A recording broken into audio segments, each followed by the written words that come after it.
I'm making a super difficult platformer where you only control the jumping. And in this video, I'm going to be showing you what I've been working on. But let's not get ahead of ourselves just yet. This is Faceplant. The final name for the game is Faceplant. After I released the last video, somebody suggested this new name on Twitch and I just had to go with it. You play it as a plant with a face and you do this a lot.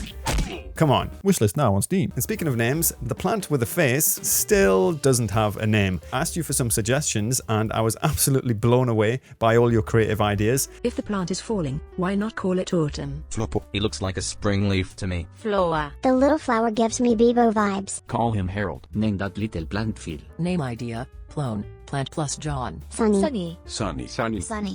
Sunny seemed to be the most popular name choice. I actually used a yellow daisy as reference for this character and not a sunflower, but I can totally see where you're coming from with that. There will be a name that just clicks and makes sense, but I haven't found it just yet, so keep those suggestions coming. But in the meantime, let me show you where we're at. I start off with the idea, obviously, before working on the core mechanics like the player controller. I start to get to work on the story, the concept art, the character animation, while starting the level design, which has been a huge task so far. This here is when I changed the story, the concept, and the character. So that was the last devlog. And right now I'm about here. Now this doesn't look like a huge amount of progress, but considering this chunk here took over a year simply because of the level design, this is actually insane progress. And I've started some of the extra systems and the level art, which is the other huge task. There's still a lot to come, like the music, marketing, polishing, probably a lot more that I haven't accounted for before the big release day, but this section here is actually really good progress. Let me show you what I've been up to. In this video, I was going to share more about what the new story entails, but I'm not going to do that anymore. It's not that I don't want to share it, but I want you to discover it. This decision has partly been inspired by Half-Life, which is a masterpiece. The opening act in this game is one of the most immersive experiences I've ever played, and you're literally just traveling to work. Do not attempt to open the doors. Morning, Mr. Freeman. Looks like you're running late. No cutscene or big speeches to sit through or anyone telling you how you should feel. You're just living and experiencing the world around you. Hey, Mr. Freeman. So with this in mind, I started working on the main way that you're going to experience the world in my game, which is the background art.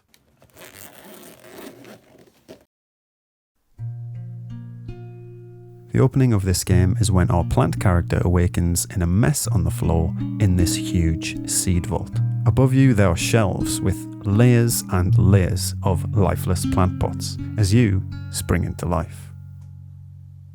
To tell the story of this place through the environment, I try to imagine what it might look like.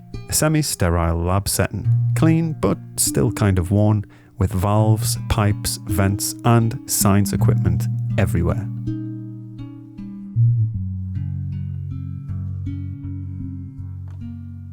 My first rough ideas for this were a bit too flat and bright, though it was nice to get the idea out. The second roughs with perspective were a bit too dull and boring, but the third porridge tasted just right. The third attempt was just right. I struggled a little bit with the style of the backgrounds that I was going for, but I got some huge inspiration from some of my favorite cartoons growing up, like Looney Tunes, Dexter's Lab, and more.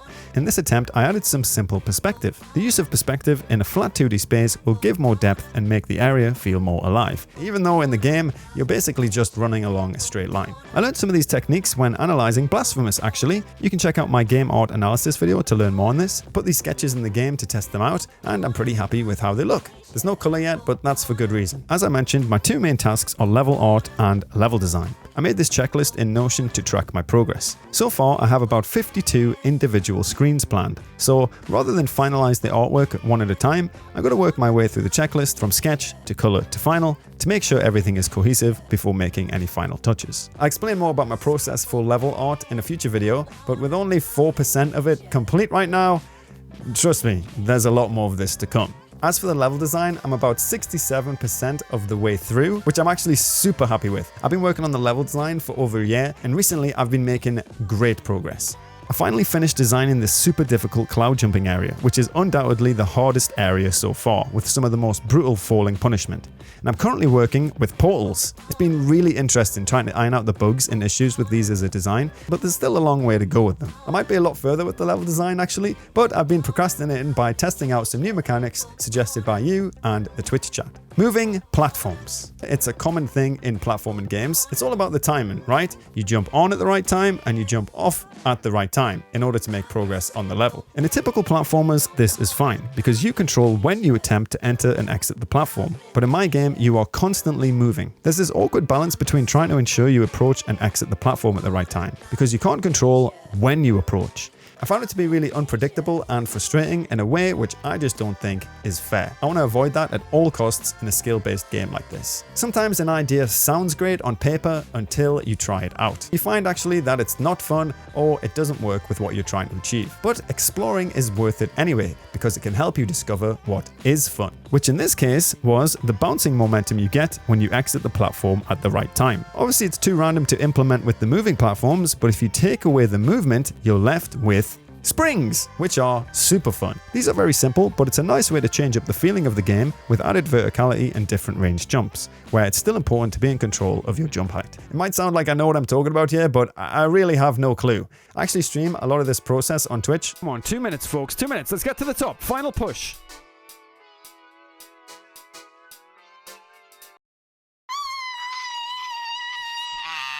Twitch.tv/Saultoons. And the feedback and ideas I get from chat is incredibly helpful. Getting feedback has been absolutely key, so if you have any ideas or suggestions, then please leave them in the comments because I read every single one of them. Add a penguin to the game. So the next idea I tried was conveyors, or speed zones as I call them. Run in the direction of the conveyor, you go fast. Run in the opposite direction, you go slow. A very simple way to change the pacing of the game and throw off your timing a little for an extra challenge. And when you combine all of these level mechanics together, you get some really fun platforming.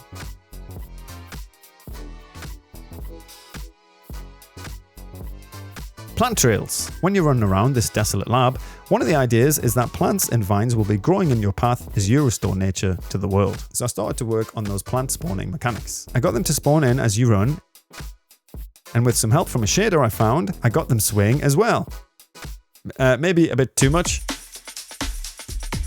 But eventually I got them to respond correctly to the player movements. I created and added in some more designs for randomness to make it look a bit more natural, and I also added in some Z-plane randomness too, so they can spawn in front or behind the character so you can feel a little more immersed. These are by no means the final graphics, everything is placeholder at the minute. It's just a proof of concept really so that I know it works. Another idea that I have is the more you play the game, petals on the character will begin to fall off as you run. This works as a story aid, no spoilers obviously, and when you have one petal left, it kind of looks like the character has a dope looking mohawk, which I just think is cool. After this, I started researching how to properly save and load the game. Apart from some slight hiccups,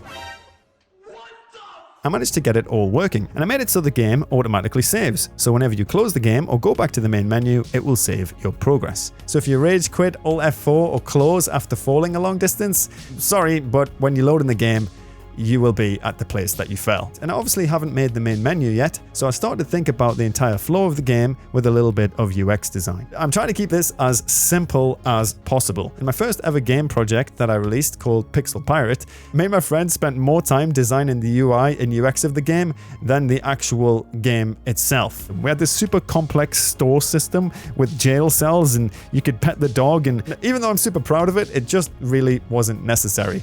So I've learned my lesson there. But saying that, it's time for me to get back to the level design and the level art. Hopefully more updates soon. Thanks for watching.